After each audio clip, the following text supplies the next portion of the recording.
If a capuchin came at me with a cold sore, I'd probably shoot first too. Absolutely. Absolutely.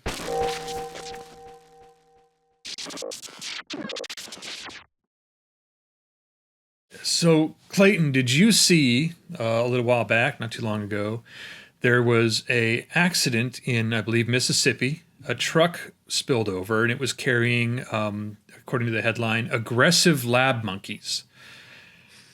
I only know this because you sent me the headline, and when you send me news stories, I really try not to read into them because I don't I don't want to know what actually happened. I do have a question for you. Do you think there are any other kinds of lab monkeys other than aggressive? I would think anything in a lab is aggressive if it's not wearing a lab coat to begin with. I think I saw one of the cages busted open, and if you're squeezing a monkey in there, that monkey's going to get aggressive. Absolutely. As a small cage. And then on top of them being ill-tempered, they were also infected with hepatitis C, herpes, and COVID. Now, I don't know if all of the monkeys had all three, if they were in batches or there was some kind of evil Venn diagram of like contagion going on. Yeah. I tried to research it a little more, and the scary thing I found was when you search for escaped lab monkeys accident, this isn't the only story that comes up. This is not the first time that's happened. That's not what you want to hear. Yeah. Yeah. I think, it certainly was fodder for some ideas for a story. Sure. I wanted to see what you thought of it. Well, I want to hear what you thought of it. You've had time to process a little bit more. You're the one who shared it, so I imagine you probably have some good ideas. So you say yours first, and then, as usual, I will steal yours and pretend they were mine. Well, I think we could build on it. I think it's a collaborative thing here. I think the first, I saw Outbreak. You saw Outbreak. We all saw Outbreak. What was the Project X? We've seen those. Mm-hmm. So I think automatically one mind would turn to horror. Here's a monkey out here with herpes running around biting people. Yeah. But I think there's a more inspirational tale to be told, really. I think you should look at it as, now one of the details of the story is most of the monkeys were euthanized on the spot, but one got away. Mm-hmm. And I think you could look at it as more of like a Homeward Bound kind of story. Right? It's like, it's the great escape. Maybe the monkey was responsible for the accident in some way. I would be interested to know if the truck hit a banana peel. I think that would be a clear indication the monkey was involved. But I think one of the scientists made the huge mistake of playing Mario Kart in the lab. And this is what gave the monkeys the idea. They are like, wait a minute, guys, I've got a plan. Exactly. Unfortunately, it took out 49 of his compatriots. But I think there's something inspiring about this monkey trying to find his way home. And maybe that's the story you tell, more of, it could be almost a children's tale. It's kind of like Curious George, but maybe it's like, Curious George Gets Herpes is the name of this one, and he's I think that's we'll workshop the title a little bit. Well, you're right. I think herpes is a little harsh. I always found chlamydia to be the funniest of the STDs, so maybe Curious George has chlamydia. That's the one we're looking at here. Or if we want to be realistic, it could be Curious George has herpes, COVID, and what was the other one? Hepatitis C. Yeah, Curious George has quite a cocktail. Yeah, Curious George is not long for this world. So I want to, obviously, like I know how this story ends, I think, but let's take the journey to get there. So where do you think this monkey, where's his home? Where does he call home? Did they take him, is he an international monkey, or is he a domestic Curious George style monkey? I would be interested, and there could be some backstory we find out. Where do lab monkeys even come from? I think a lot of times in fiction and media we see they're pretty much ripped from their homes to begin with, tranquilized and taken. But I don't know. It seems like a lot of work to get a lab monkey. And if there's 100 in a truck driving through Mississippi, it seems to be you'd need a lot of lab monkeys. What's the Michael Crichton where they go to the jungle to get the apes and they end up finding the Congo, right? Yeah. And they take the laser guns to chop off the that's so much work, and the resources you need to buy those guns, absolutely not. The scientists don't have that. We're not getting funding. There's no grant that's going to cover that trip. Yeah, the flight, the tranq darts, they can't be. Yeah, I think there's probably some kind of monkey mill going on, in backyards across America. Yeah, it's all these chicken coops that have popped up lately those are a disguise. It's covered. They're not. Yeah. They're not. No one. Be serious. No one's raising chickens in their urban backyard. There's not that much of a demand for quiche, right? No. So I think maybe he's a domestic monkey. He's a domestic monkey, and suddenly he finds himself in rural Mississippi.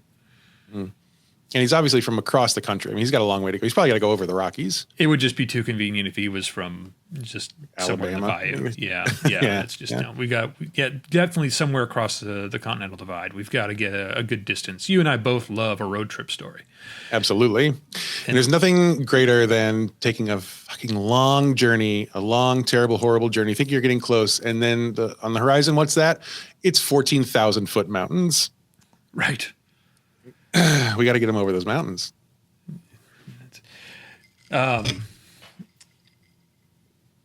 Is he hitchhiking? Is it a BJ and the Bear situation? Maybe he's hitchhiking and he's wearing human clothes. He has to go into he goes to an Orscheln or a Piggly Wiggly, and he finds he grabs some clothes off the rack. Tries to disguise himself as a farmer. Absolutely hitchhikes, and he gets pretty far that way. It's a surprising number of states before someone says, "Hey, wait a minute, are you a monkey?" I have no reason for this, but I think his alias is Jeremy.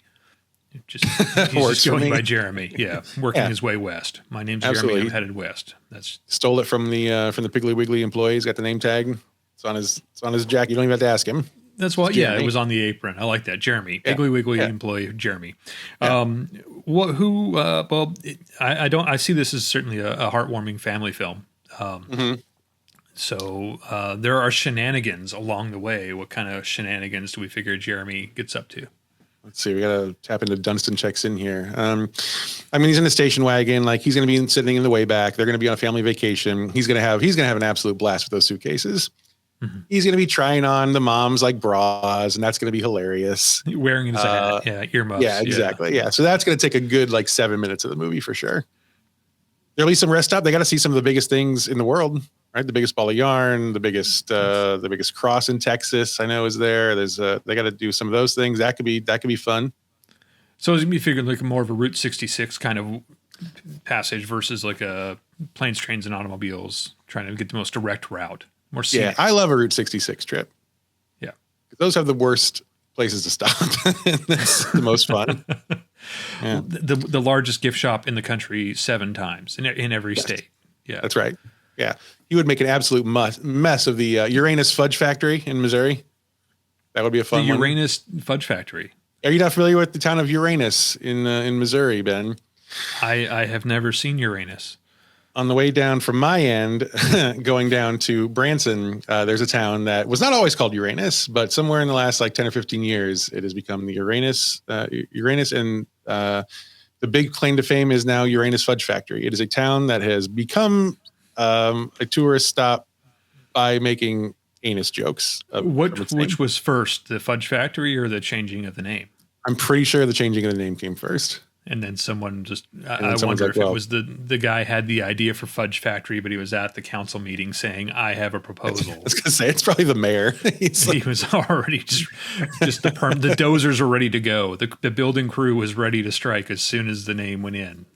Yeah. He's just printing money and fudge.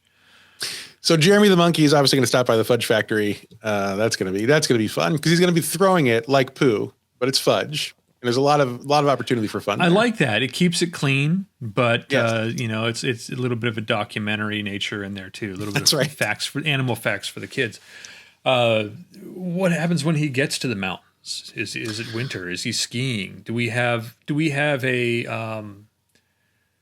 ski montage or a Donner Party joke? I think those are the 2 questions you got to kind of. Why choose? I think that he could ski down. So maybe the family's stopping in Colorado. They're stopping at the right near the divide.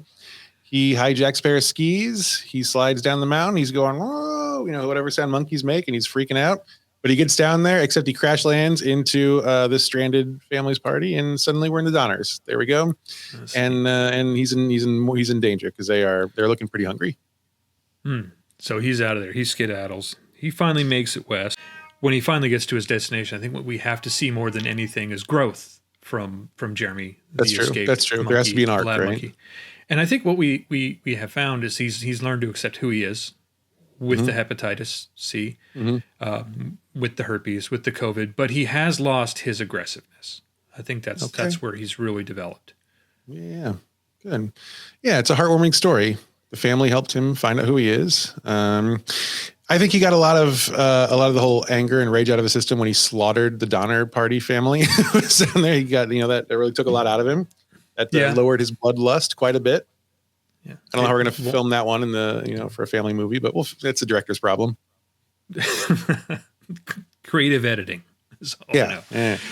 It's good. It's very heartwarming, and I think the way I think you see it end, Jeremy's reunited with his family.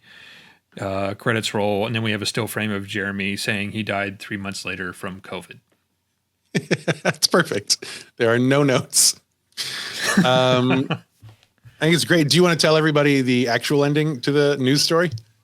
From what I've seen, like I say, when the truck spilled over, most of them were euthanized on the spot, but one got away, and I think the last one was finally taken out by a mother. Just her daughter was playing in the front yard, and they spotted the monkey, and she pulled out the gun, and just Jeremy spoke in class that day. That's all there is to it. He tried to join the family. He tried to have a heartwarming adventure, and Mississippi was having none of it. None of it at all. She said she just did what every mother would do. And I agree. If a capuchin came at me with a cold sore, I'd probably shoot first too. Absolutely. Because once again, we've all seen Outbreak.